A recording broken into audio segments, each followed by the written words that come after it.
성경에 나타난 이스라엘의 역사를 우리가 이렇게 짧게 요약해 보면 세 단계로 볼 수가 있습니다.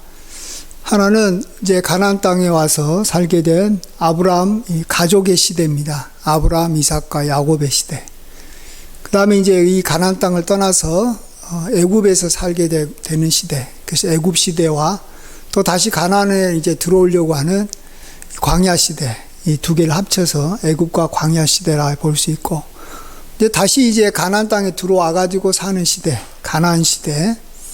가나안 시대는 다시 사사 시대와 왕정 시대로 이렇게 나누어 볼 수 있습니다. 우리 성도들의 삶이나 또 교회 생활을 우리가 파악할 때 이 세 시대를 가지고 보면 참 좋습니다.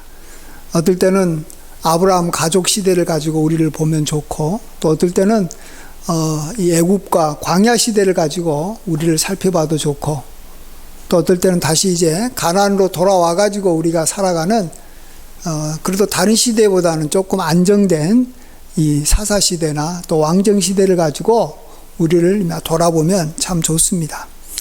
각 시대마다 우리가 배워야 될 것들이 참 많습니다. 오늘은 우리가 이 사사시대에 대해서 좀 생각해 보고자 합니다. 사사시대가 요즘 시대하고 좀 많이 비슷하다라는 생각을 좀 해보게 됩니다. 사사시대는 하나님을 떠나서 우상을 섬김으로 말미암아 하나님의 진노가 일어난 시대입니다. 그렇다고 항상 사사시대가 어렵고 힘드냐 그런 건 아닙니다. 사사시대가 아브라함과 이삭과 야곱의 시대보다 더 안정적이고 가나안 땅에 이렇게 정착이 있기 때문에, 또 애굽의 시대나 또 이 광야 시대보다도 더 이렇게 하나님 앞에 축복받는 시대입니다. 근데 이제 우리가 오늘 사사 시대를 좀 보려고 하는 것은 우리가 살아갈 때 하나님을 우리가 떠나게 되면 문제가 생기는 것이고, 또 우리가 하나님을 떠나서 이렇게 우상을 이렇게 따르다가도 다시 하나님께로 돌아오면 하나님께서 우리에게 이 사사를 보내주셔서 우리가 다시 모든 어려움에서 벗어나서 평화와 안정을 누릴 수 있게 하나님께서 도와주시기 때문에 그렇습니다. 자, 그렇다면 먼저 우리가 이 사사시대에 가장 큰 특징이 뭐냐 그러면 여호와를 떠나서 우상을 섬긴다라는 말인데, 우리가 지금 사사시대하고 이렇게 우리를 이렇게 적용시켜 볼 때 가장 부담스러운 것이, 나는 지금 우상을 섬기지 않는데 나는 그래서 사사시대를 통해서 이렇게 나를 이렇게 돌아보기가 쉽지 않겠다, 이런 생각을 할 수가 있습니다. 우상이라는 것은 우리가 잘 아는 대로 눈에 보이는 엄청난 큰 형상 앞에 사람들이 절을 하는 것입니다. 사람이나 왕의 형상을 이렇게 만들든지, 아니면 아주 무서운 이 호랑이나 사자의 상을 만들어서 그 앞에 절하는 것, 또 어떤 신의 형상을 만들어서 절하는 것인데, 그렇습니다. 지금은 세상 사람들도 우상에게 절하는 것을 보기가 쉽지 않습니다. 자, 근데 우리가 한번 생각해 보십시오. 지금 세상 사람들이 우상에게 절하지 않는다고 해가지고 그들이 지금 우리가 섬기는 하나님이 아닌 다른 신을 그들이 섬기고 있지 않다라고 말할 수 있습니까? 그렇지 않죠. 세상 사람들은 알게 모르게 자기도 지금 우상을 섬기고 있는 것입니다. 눈에 보이는 우상을 앞에서 절하지는 않아도 보이지 않는 악한 영에게 매여서 그 악한 신을 그들이 따르고 있는 것입니다. 한마디로 우상을 섬기고 있다라는 것입니다. 그래서 우리가 세상 사람들을 통해서 세상 사람들의 모습을 볼 때 우상을 섬기는 것 같지 않는다고 그들이 우상을 안 섬기는 게 아니지 않습니까? 옛날처럼 눈에 보이는 그러한 이 형상 앞에 절하지는 않아도 역시 우상을 섬기고 있어요. 마찬가지로 우리 믿는 성도들도 이마 제사를 드리지 않고 조상 앞에서 절을 하지 않고 또 이렇게 일제 이렇게 이 신사 참배 하듯이 그 일본 이 왕이 뭐죠? 천황 앞에 우리가 절을 하지 않았다고 해가지고 우리가 우상을 숭배하지 않는 것이 아닙니다. 예. 지금 시대는 이 겉으로 보여가지는 것 가지고는 판단할 수가 없어요. 예. 사실은요, 이 천황, 예를 들어서 일제시대 때 천황에게 이 절을 하지 않는 거요, 굉장히 어려운 것입니다. 목숨을 걸고 해야 되는 거예요. 그래서 신사참배 안 한 사람들은 죽든지 감옥에 가든지 그랬어요. 여러분, 그런 시대가 왔을 때 여러분은 정말 이 신사참배 안 할 수 있을 자신이 있으십니까? 아마 대부분 신사참배하고 말 겁니다. 우상숭배하고 말 겁니다. 우리가 옛날에 조상들의 이 핍박을 받고 부모로부터 핍박받고 이럴 때 그냥 죽은 이 조상들 위패를 모신 그곳에 다 절을 했어요. 크리스찬들도. 우상에 다 넘어갑니다. 그러나 지금 시대는 그걸 강요하지 않는다고 해서 우리가 지금 우상을 숭배하지 않는 게 아니에요. 똑같아요. 옛날만큼 우리가 우상을 안 섬기려고 기를 쓰고 정말로 애쓰지 않으면 우리도 우상을 섬기고 있는 거예요. 예. 우리가 옛날 믿음의 조상들보다 더 믿음이 더 좋은 줄 착각하면 안 되는 겁니다. 신사참배를 거부했던 우리의 믿음의 조상들만큼 우리가 믿음이 있냐라는 거예요. 믿음 없잖아요. 그러면서 나는 우상 숭배 안 하고 있어. 그러면 나는 그들보다 믿음이 더 좋다라는 거예요? 아닌 거예요, 결코. 그런 의미에서 이제는 우리가 우상을 좀 다르게 봐야 됩니다. 우상 숭배하는 거. 세상 사람들처럼 살아가면 우리는 우상 숭배하고 있는 거예요. 왜냐하면 세상 사람들은 우상 숭배를 하고 있기 때문에. 그러니까 많은 사람들이 이렇게 신사참배하고 있으면 나도 신사참배하면 나도 우상 숭배하는 거고, 많은 사람들이 조상한테 절하고 있는데 나도 같이 절하면 나도 우상 숭배하는 것처럼 세상 사람들이 살아가는 방식대로 똑같이 살아가면 그게 바로 내가 우상 숭배하고 있는 것입니다. 그래서 오늘 본문에서도 너희도 너희 주변에 있는 다른 민족의 신을 따라 그들에게 절하지 말라라고 말하고 있습니다. 우리 주변에 있는 세상 사람들의 그런 방식대로 우리가 살아가면 우리가 다른 신을 섬기고 있는 거예요. 자, 그런 면에서 우리가 한번 두 가지만 좀 생각해 보고 싶은 게, 우상 숭배하는 우리의 모습에 대표적인 게 뭐가 있냐 그러면, 하나는 우리가 이 재물을 섬기고 있다라는 것입니다. 예수님께서도 분명히 그걸 언급하셨어요. 너희가 하나님과 재물을 겸하여 섬길 수 없다라고 분명히 말씀하셨습니다. 겸하여 섬길 수 없음에도 불구하고 우리 믿는 사람들도 얼마나 재물을 섬기고 있는지 모릅니다. 재물을 섬긴다는 게 뭡니까? 그것은 재물이 모든 것을 할 수 있다라고 생각하는 거예요. 화와 복을 물질이 내린다라고 생각하는 거예요. 그러면 세상 사람들은 다 그렇게 생각해요. 재물을 위해서 살고 재물로 인해서 죽고 살고 모든 것이 결정된다고 생각하는 겁니다.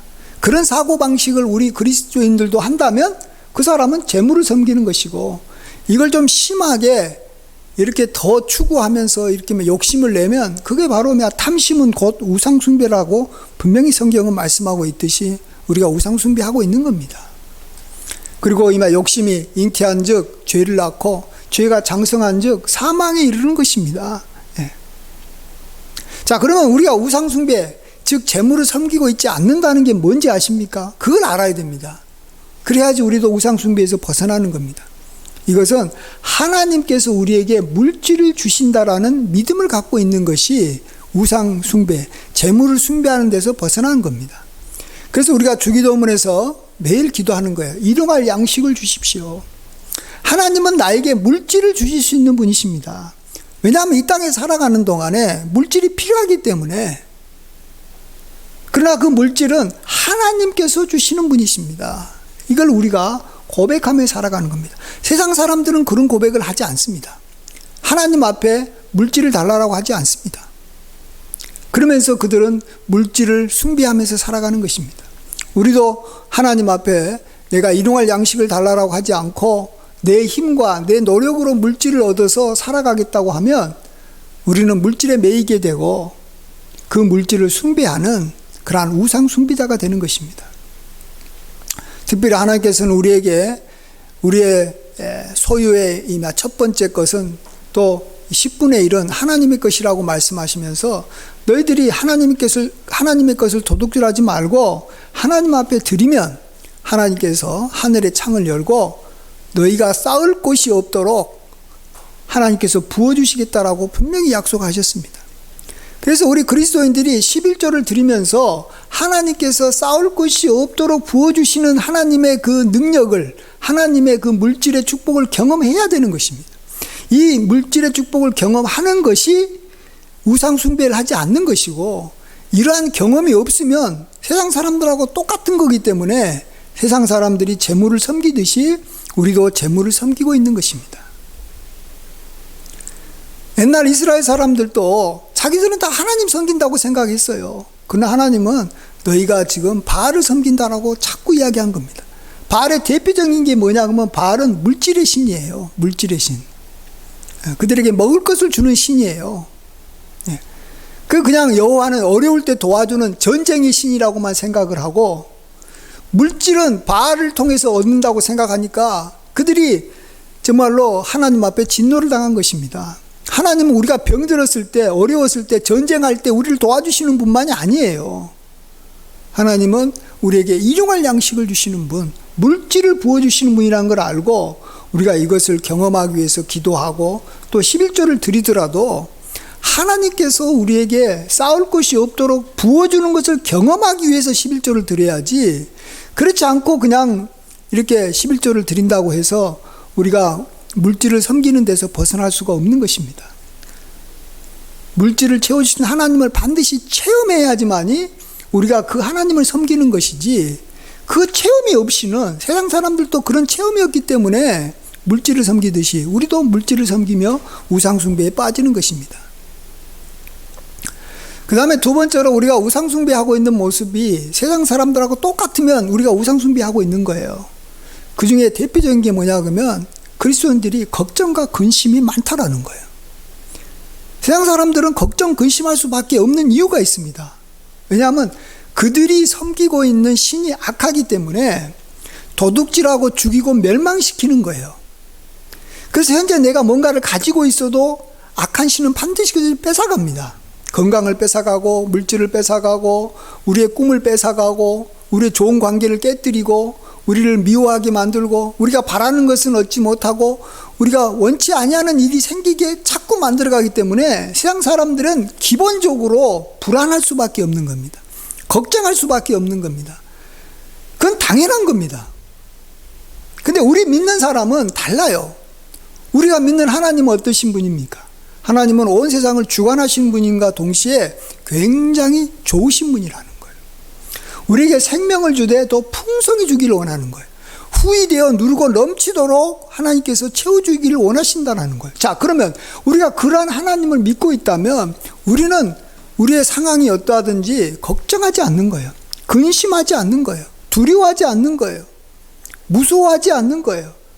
그게 바로 하나님을 믿고 있는 거예요. 근데 그렇지 않고 우리가 뭔지는 몰라도 그냥 두려워하고 걱정하고 근심하고 뭔가 고민에 빠져 있다면 그건 세상 사람들이 하는 거하고 똑같은 것이고 결국 세상 사람들이 우상숭배하듯이 우리가 우상숭배를 하고 있는 거예요. 하나님은 우리에게 다른 거 바라지 않습니다. 하나님은 살아계신다는 걸 믿어달라는 거예요. 그리고 하나님은 자기를 찾는 자들에게 상주신이심을 믿어달라는 거예요. 히브리서 11장 6절, 믿음이 없이는 기쁘시게 못하나니 하나님께 나아가는 자는 반드시 그가 계신 것과 또한 그가 자기를 찾는 자들에게 상주신이심을 믿어야 할지니라 그랬어요. 하나님은 살아계신다라는 거예요. 전능한 하나님, 나를 사랑하시는 하나님이 살아계신다라는 거예요. 그 하나님을 내가 찾으면 하나님은 나에게 상을 주신다라는 거예요. 그럼 믿는 사람이 왜 걱정합니까? 왜 두려워합니까? 안 하잖아요. 안 믿으니까 두려워하는 거예요. 그래서 믿음과 두려움은 서로 완전히 함께 할 수 없는 거예요. 그래서 예수님은 우리가 뭐 다른 것은 몰라도 우리가 믿지 아니하면 우리를 책망하세요. 믿음이 없는 자들아 왜 두려워하느냐. 그리고 믿음이 없는 것을 가장 안타깝게 여기는 거예요. 말세에 내가 믿음 있는 자를 보겠느냐. 그게 뭐예요? 두려워하고 걱정하고 근심에 빠져 있는 거예요. 우리가 이렇게 믿음에서 떠나서 하나님을 기쁘시게 하지 않을 수도 있지만 이것이 너무 지속적으로 오래되면 걱정, 근심을 또 우리도 믿음이 없기 때문에 하게 되지만 이게 너무 오래되면 하나님은 이제 나중에는 진노하시는 거예요. 처음에는 우리가 믿음 없음을 안타깝게 여기고 우리를 도와주시려고 여러 가지로 우리를 이렇게 하나님께서 이렇게 말씀을 통해서 또 주변의 여러 좋은 일들을 통해서 우리를 격려해 주시지만 자꾸 안 믿고 자꾸 걱정하면 그것도 한두 번도 아니지 수십 번 정말로 이렇게 몇 달을 계속 그래버리면 하나님은 반드시 진노하시는 거예요. 그래서 우리가 믿음 없음을 보여주는 거예요. 하나님이 우리에게 진노하시는 것은 우리가 지금 우상 숭배하고 있다는 것을 우리가 모르고 있으니까 너희가 지금 우상 숭배하고 있음을 나타내 주기 위해서 우리에게 재앙을 내리시는 거예요. 지금 온 세상에 코로나라는 재앙이 왔는데 그 원인이 뭐겠습니까? 우리 믿는 사람이 우상 숭배하고 있기 때문에 그러는 거예요. 어차피 세상 사람들은 옛날부터 우상 숭배를 해왔고 앞으로도 영원히 할 거예요. 그렇기 때문에 그들이 잘못한 것 때문에 재앙이 오는 게 아니에요. 이스라엘 백성, 하나님을 아는 하나님의 백성들이 하나님을 떠나서 재물을 섬기고 하나님을 믿지 않고 걱정, 근심에 계속 푹 빠져 있기 때문에 하나님께서 그것이 잘못됐음을 깨닫게 하기 위해서 이 세상에 코로나라는 재앙이 임한 게 된 것입니다. 자, 그렇다면 우리가 이제 이러한 과정에서 또 사사시대에도 살 길이 있습니다. 사사시대는 다른 시대보다도 더 안정적이고요. 더 이렇게 참 좋은 시대입니다. 여러분 광야시대에 살고 싶으세요? 애굽시대에 살고 싶으세요? 뭐 아브라함처럼 뭐 나그네가 돼가지고 막 여기저기 땅도 없이 다니고 싶으세요? 아니지 않습니까? 자기 땅에서 나무 심고 집 짓고 자녀 낳고 우리가 살고 싶은 거예요. 우리가 지금 그런 시대에 살고 있어요. 그렇기 때문에 우리가 하나님 앞에 우리가 기뻐하는 대로 우리가 우상을 버리고 하나님께로 돌아만 가면 하나님은 다시 우리에게 복을 주시고 우리를 복되게 살게 해주실 줄 믿습니다. 우리를 그렇게 하려고 우리를 부르신 거예요. 우리에게 생명을 주고 더 풍성히 얻게 하고 우리가 정말로 잘되게 하려고 하나님께서 우리를 구원하시고 불러줬기 때문에 그러지 않겠습니까? 그러려면 우리는 어떻게 해야 된다라고 말씀하십니까? 오늘 사사기 2장은 사사기 전체를 이렇게 요약하는 아주 핵심만 이야기하고 있는데 그건 하나님께 부르짖으라는 것입니다. 살려달라고 해라라는 거예요. 예. 우상이 우리를 건져주는 게 아니라는 거예요. 다른 신이 우리를 건져주지 않는다는 거예요. 우리가 뭐 노력한다고 되는 게 아니라는 거예요. 그래서 하나님께 부르짖으라는 것입니다. 그러면 하나님께서 우리에게 이 사사를 보내주시겠다라는 것입니다. 자, 그러면 우리가 이 사사라는 것이 이제 옛날에는 군대 장관이 돼가지고 뭐 여러 지파들을 이렇게 모아가지고 이렇게 이 가나안 땅으로 쳐들어온 이스라엘 땅으로 쳐들어온 그러한 이방 민족들을 이렇게 싸워서 이렇게 무찔러서 평안을 이루게 해줬다면 이게 우리에게는 어떻게 적용을 해야 되는지 한번 생각해 보고자 합니다. 좀 사사 시대를 우리 시대와 이렇게 연결시켜 보는 것이 필요합니다. 먼저 이스라엘은 항상 주변에 있는 이방 민족의 신을 따라서 그들의 풍습을 따라서 살다 보니까 문제가 생긴 거예요. 항상 마찬가지로 우리 믿는 사람에게는 믿지 않는 세상 사람들이 우리 주변에 있는 거예요. 그래서 그들이 하나님을 모르고 악한 풍습 따라서 그들이 정말 하나님이 싫어하는 일을 하는데 우리도 자꾸 그들을 따라서 하다가 문제가 생기는 거예요. 그래서 지금 이방인과 같은 사람은 안 믿는 세상 사람들, 불신자라고 우리가 보시면 되는 거예요. 자, 그러면은 우리가 이 불신자들하고 무조건 싸워야 됩니까? 그건 아니죠. 불신자들하고 옛날에도 이 이스라엘이 이방 민족하고 평화를 이루고 또 그들이 정말로 하나님께로 돌아오고 그들이 하나님께 이렇게 이 영광을 드러낼 수 있는 것처럼 이 세상 사람들이 우리를 보고 그들이 정말로 교회로 들어오고 하나님 믿는 사람들을 칭송하면 되는 거예요. 근데 지금 시대는 어떻습니까?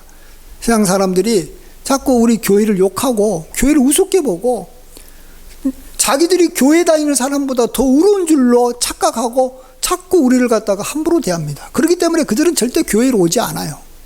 그래서 교회도 부흥하지도 않고 믿는 사람의 수가 도리어 세상으로 가버리는 거예요. 줄어들고 있는 거예요. 바로 이게 지금 옛날에 이방 민족들이 쳐들어와 가지고 가나안 땅을 지배하고 자기 땅도 아닌데 하나님의 백성들을 막 어렵게 하고 이렇게 그들 위해서 이렇게 막 군림하는 것과 같은 그런 거예요. 지금 시대가 그런 거예요. 지금 시대에 정말로 세상 사람들이 교회를 좋게 보지 않는 거예요. 근데 왜 이렇게 됐다고요?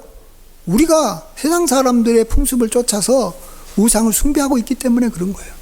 자, 그러면 하나님께서 우리에게 이 사사를 보내주셔서 그들을 이렇게 내어 쫓고 또 나아가서 그들이 정말 하나님을 알고 또 하나님께로 돌아오는 귀한 역사가 일어나려면 어떻게 해야 되는가? 그것이 어떤 것인가를 생각해 보고자 합니다.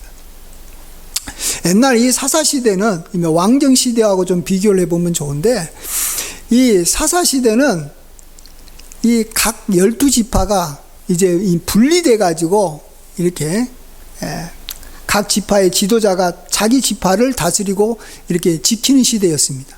반면 왕정시대는 왕 한 사람이 이렇게 세워지고 그 왕이 12지파를 이렇게 다스리던 것입니다. 그렇기 때문에 이방 민족, 모압이라든지 암몬 족속이 가나안 땅으로 이렇게 진격해 오고 침략해 오면 사사시대 때는 감당하기가 힘들었어요. 모압은 큰 나라고 암몬과 미디안과 뭐 이런 블레셋은 강한 나라인데 12지파 중에 한 지파는 약한 겁니다. 그래서 한 번은 이렇게 유다 지파 땅을 이렇게 쳐들어왔다. 그러면 유다 지파가 그걸 감당해야 되는데 감당하기가 힘든 거예요. 또 어떨 때는 누가 있죠? 또 무슨 지파가 있죠? 생각이 안 나네. 예를 들어서 이렇게 므낫세 지파가 있다고 합시다. 그럼 므낫세 지파 땅으로만 쳐들어온 거예요. 그러니까 므낫세 지파가 그걸 감당해야 되는데 므낫세 지파가 힘이 없잖아요. 한 지파니까. 그러면 주변에 있는 지파들이 도와주냐? 자기들도 안 도와주려고 그러는 거예요. 그러면은 이 모압 사람이 이렇게 이 므낫세 지파를 점령하고 그 다음에 또 다시 옆에 있는 이렇게 유다 지파를 점령하고 그러면서 이렇게 하나하나씩 점령해 가니까 이게 감당이 안 되는 거예요.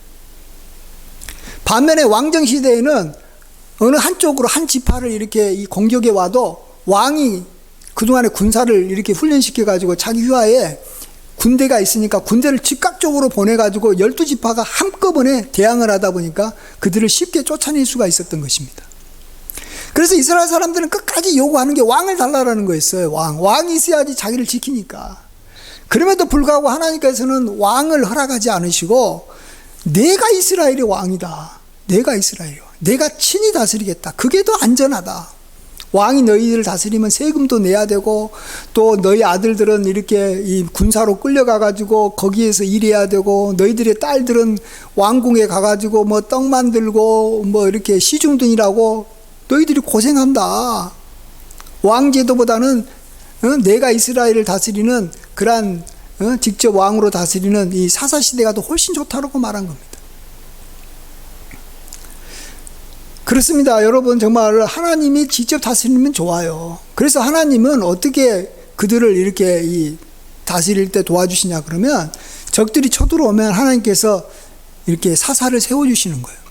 그리고 사사와 함께 하심으로 말미암아 하나님께서 세워주신 군대 장관이구나 이렇게 생각하고 한 지파가 아니라 그 침략을 당하는 한 지파가 아니라 주변에 있는 다른 지파의 모든 사람들도 그 사람 말을 따라서 막 이렇게 군사를 보내고 함께 이렇게 도와주는 거예요. 그래서 한번 모이면 5만이 모이기도 하고 10만이 모이기도 하고 군인들이 그게 가능했던 것입니다. 물론 군사의 힘으로만 하나님께서 이렇게 적들을 이렇게 물리치시는 건 아니지만 또 사사가 세워져야지만이 이 12지파가 연합할 수가 있었던 것입니다. 그래서 무찌르고 또 사사가 살아있는 동안에는 그 나라에 평화를 줬다고 했습니다. 근데 사사가 죽으면 다시 이방 민족이 쳐들어와 가지고 이 가나안 땅이 고통 중에 빠지고 우리 공물을 바치고 정말 이렇게 종처럼 살았다 그랬습니다. 왜 그런지 아세요? 사사가 있으면 언제든지 12지파가 연합할 수 있기 때문에 주변에 있는 족속들이 겁이 나가지고 쳐들어올 생각을 못하는 거예요. 왜냐하면 사사가 있기 때문에 그런 거예요. 사사가 없으면 각자 자기 지파대로 이렇게 싸운다고 생각하기 때문에 다른 지파가 어떻게 되든 신경을 안 썼기 때문에 이방 민족들이 사사가 없을 때는 언제든지 쳐들어오는 거예요. 그래서 사사가 있다가 죽으면 바로 이방 민족이 쳐들어오는 거예요.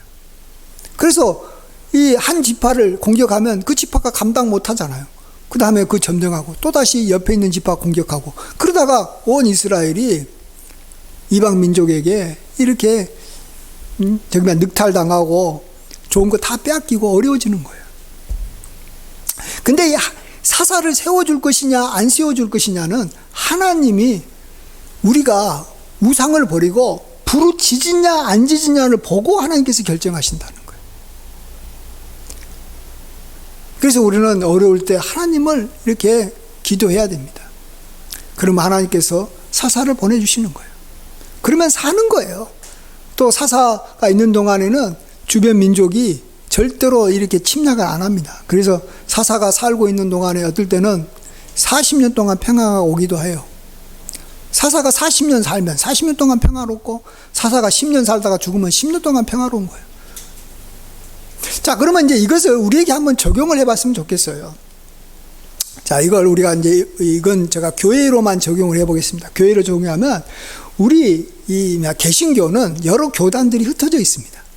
장로교, 감리교, 뭐 순복음, 뭐 침례교, 뭐 각종 종파들이 많습니다. 그래서 이렇게 사사화하고 비슷합니다. 예. 그렇지만 하나님이 다 직접 왕으로 다스리고 계십니다. 반면에 천주교는 이미 왕정시대와 같아요. 교황이 있어가지고 전 세계에 카톨릭이 하나로 딱 할 수 있어요. 그리고 각 나라마다 이 추기경 한두 명 둬가지고 추기경 중심으로 딱 하나가 돼가지고 그래서 세상 사람들이 함부로 이미 천주교는 욕을 못하는 거예요. 그래서 천주교는 기본적으로 안정이 되기도 합니다. 물론 이제 교황이나 추기경이 문제가 생기게 되면 이 천주교 자체가 다 전체가 문제가 생겨버리겠죠. 그건 옛날에 왕정시대하고 똑같은 겁니다. 저는 이 사사시대도 괜찮다고 생각합니다. 그렇다고 이 왕정시대, 이 천주교보다 개신교가 이렇게 나쁘다고 보지 않습니다. 하나님이 직접 다스릴 수 있으니까 우리가 정말로 하나님 앞에 복받으면 개신교가 더 하나님을 더 잘 섬기고 세상에 더 하나님의 영광을 더 잘 드러낼 수가 있는 것입니다. 자, 이럴 때 하나님께서 우리가 정말 우상을 버리고 하나님 앞에 부르짖으면 하나님께서 사사를 보내주시는 거예요. 우리 개신교회는. 그 하나님께서 개신교회에 사사를 보내준다는 게 뭡니까? 이 모든 교단들을 아우를 수 있는 모든 교단들이 저 사람은 하나님의 사람이다라고 인정해 줄 수 있는 그러한 사람을 하나님께서 세워주신다라는 거예요. 그러면은 이 전 교단이 그 사람 중심으로 연합사업도 할 수 있고 정말로 어떤 문제가 생기면 이 개신교가 하나가 돼가지고 이렇게 일어나니까 이 세상 사람들이 겁을 내는 거예요. 정부도 교회에 대해서 함부로 말을 못하는 거예요. 예. 그러면서 이렇게 힘이 있는 걸 보고 세상 사람들이 교회로 들어오는 거예요. 저것이 참 좋다. 저들이 하나가 되어가지고 저들이 참 이렇게 참 이게 복 받는구나 생각하면서 교회로 들어오는 거예요. 그게 바로 하나님께서 이 사사를 세워주셔서 이전에 이스라엘 백성들을 축복했던 방식이 우리 개신교는 그것을 우리가 계속 이렇게 지금 시대에도 하나님께서 한국이라면 한국교회 귀한 지도자를 세워주시면 우리가 그런 복을 누릴 수 있는 거예요. 이게 바로 우리가 이 사사시대를 잘 살아가는 법이고 어떻게 하나님께서 이 사사시대에 살아가는 우리를 복 줄 것인가를 우리가 비전을 가지고 좀 보고 있어야 되는 거예요. 그리고 우리가 그것을 사모해야 되는 거예요. 예. 아시겠어요? 바라는 바가 명확해야지만이 우리가 하나님께서 우리를 도와주실 때 하나님께서 도와주셨다고 고백하고 하나님께 영광을 돌리고 그걸 또 하나님께서 아시기 때문에 우리에게 신속히 도와주시는 것입니다. 사사가 필요합니다. 사사가. 그러나 사사는 우리가 세운다고 해가지고 사사가 세워지는 게 아니에요. 장로교에서 장로교회 뭐 이렇게 총회장 세운다고 해가지고 그 장로교 총회장을 다른 감리교회나 순복음교회 사람들이 다 존경하고 따를 것 같습니까? 안 따릅니다. 자기 교단에 있는 이 총회장도 함부로 대하고 막 욕하는데 뭐 주변에 있는 뭐 교단들이 그 사람을 따르겠어요? 그건 우리가 마음대로 한다고 되는 게 아니에요. 우리가 정말로 하나님 앞에서 우상을 버리고 우리가 하나님께 부르짖어야지만이 하나님께서 정말 한국교회에 지도자를 세워주시는 거예요. 그걸 우리가 간절히 원해야 되는 거예요. 그렇지 않고 그냥 우리 교회는 우리 교회대로 가고 우리 교단대로 가고 그러면서 다른 교단 자꾸 저기 막 욕하고 이런 식으로 가면 세상 사람들이 우습게 보고 세상 사람들이 우리를 욕하게 되고 교회 안에 있었던 성도들도 세상으로 다 빠져나가 버리는 거예요. 우리가 하나가 되지 않으면 다 빠져나가 버리는 거예요. 우리끼리 서로 싸우고 욕하면 다 빠져나가 버리는 거예요. 왜 이런 일이 벌어졌습니까? 우리가 우상을 우리가 숭배하기 때문에 그런 거예요. 우리가 하나님을 섬긴다고 하면서 자꾸 이미 물질을 섬기고 하나님을 믿지 않고 우리가 두려움과 걱정 가운데 빠지기 때문에 그러는 거예요. 우리가 그런 데서 벗어나서 하나님 앞에 우리가 부르짖어야 됩니다. 사사시대입니다.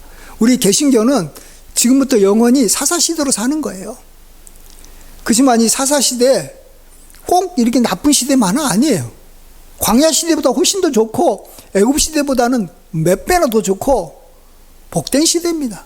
가나안의 시대입니다. 여러분 가나안 땅 들어가고 싶다고 하는데 가나안 땅이 뭐라고요? 그냥 뭐 무조건 가만히 있는다고 해가지고 가나안 땅이 좋은 거 아니에요. 가나안 땅 시대가 사사시대예요.